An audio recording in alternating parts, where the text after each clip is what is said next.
అందరికీ నమస్కారం. ఈరోజు ఏపీ అసెంబ్లీ సెషన్ సందర్భంగా ప్రతిపక్ష నేత జగన్మోహన్ రెడ్డి నల్ల బ్యాడ్జీలతో అసెంబ్లీ సమావేశాలకు వెళ్ళారు. వెళ్తూ ఆయన దెయ్యాలు మారు వేదాలు వల్లించినట్టుగా ఇప్పుడున్న మా ప్రభుత్వంపై కొన్ని విషయాలు మాట్లాడారు. ప్రత్యేకించి పోలీసు వ్యవస్థ గురించి ఆయన మాట్లాడడం చాలా విడ్డూరంగా ఉంది. పోలీసులతో కూడా రఫ్గా మాట్లాడుతూ ఇది ప్రజాస్వామ్యం, మీకు టోపీల పైన సింహాలు ఉంటాయి, అవి ఎందుకు పెట్టారు తెలుసా అని చెప్పేసి ఈ నీతులంతా మాట్లాడారు. చాణక్య నీతంతా మాట్లాడారు.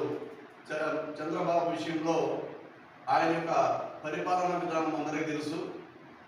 ఆయన ఎంత ఉదాత్తంగా ఉంటారు, ఏ విధంగా పరిపాలన సాగిస్తారని చెప్పేసి ఆంధ్రప్రదేశ్ రాష్ట్రం అంతా కూడా చాలా చక్కగా ఆనందంగా ఉన్నారు.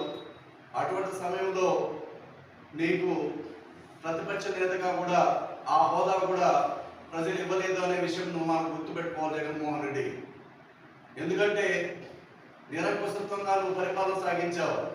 2019లో 151 మ్యాండేట్ ఇచ్చినప్పుడు నువ్వు ఏ మాదిరిగానే చించారేసావో తెలియడం లేదు. కానీ మరి దాన్ని దృష్టిలో పెట్టుకున్న ప్రజలు నీకు 11కే పరిమితం చేశావు. 11కి ఎందుకు పరిమితం చేశారనే విషయం నువ్వు గుర్తుపెట్టుకోవాలి.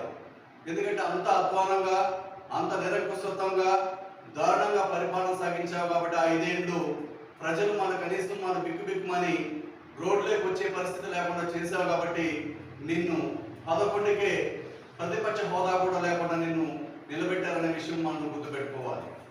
ఇంకా ఆ అహంని తగ్గించుకొని ప్రజాస్వామ్యబద్ధంగా ఒక ప్రతిపక్ష నేతగా ఏదైనా ఉంటే నువ్వు మాట్లాడాలి. కానీ ఆ విషయాలు వదిలేసి ఏదో వ్యవస్థల గురించి నువ్వు మాట్లాడుతున్నావు.